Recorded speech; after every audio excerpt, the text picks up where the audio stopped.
And she be up and down like a video game.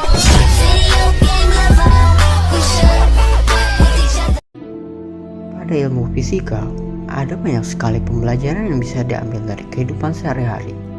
Mulai dari awal terbentuknya alam semesta, perputaran bumi, kecepatan air mengalir, dan masih banyak lagi. Namun, pernahkah kamu mendengar suatu hukum fisika yang dinyatakan oleh seorang ilmuwan fisika dan matematika yang menerapkan hukum fluida? Apa bunyi hukum itu? Hukum Bernoulli menyatakan bahwa jumlah dari tekanan serta energi kinetik dan energi potensial tiap volume yang berada di setiap titik aliran fluida adalah sama.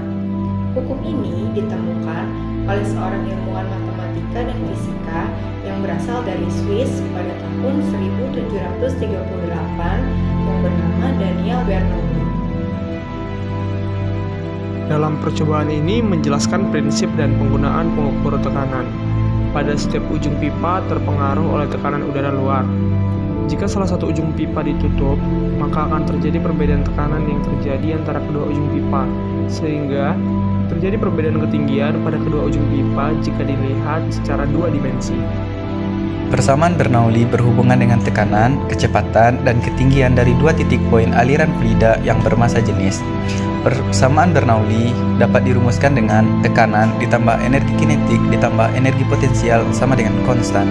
Dalam bentuk lain, persamaan Bernoulli dapat dituliskan menjadi P1 ditambah setengah rho V1 kuadrat ditambah rho GH1 sama dengan P2 ditambah setengah rho V2 kuadrat ditambah rho GH2. Alat dan bahan yang dibutuhkan untuk membuat manometer adalah selang bening, kardus, gunting atau pisau cutter, lem Korea dan lem tembak, penggaris, botol, klip kabel, konteks, balon, double tip, dan korek api gas. Langkah pembuatannya, siapkan kardus yang telah diukur sesuai panjang selang serta penggaris sepanjang 20 cm. Kemudian tempelkan penggaris dengan lem dan selang membentuk U pada kardus menggunakan klip kabel seperti pada gambar. Lubangi tutup botol sebesar diameter selang, lalu masukkan ujung selang ke dalamnya dan tutup rapat sekelilingnya dengan lem Korea. Pastikan tidak ada gas yang bocor sehingga tekanan udara tetap terjaga. Masukkan fluida atau air yang diberi warna ke dalam selang. Kemudian tutup selang sisi lainnya dengan balon yang sudah ditiup. Balon ini nantinya berfungsi untuk memompa. Lalu manometer sederhana siap digunakan. Berdasarkan percobaan yang telah dilakukan, didapatkan data sebagai berikut. Dengan memasukkannya pada perhitungan tekanan pada manometer, yaitu delta P sama dengan massa jenis dikali kecepatan gravitasi dikali perbedaan ketinggian.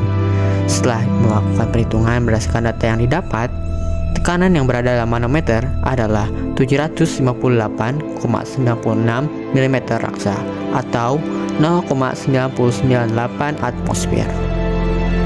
Kelebihan dari nanometer ini yaitu biaya pembuatan alatnya rendah, akurat, dan sensitivitas tinggi, sesuai dengan aplikasi low pressure dan low differential pressure.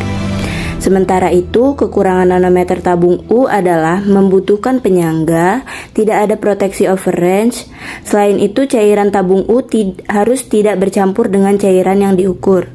Kekurangan lainnya yaitu dapat terjadi kontaminasi fluida yang lain.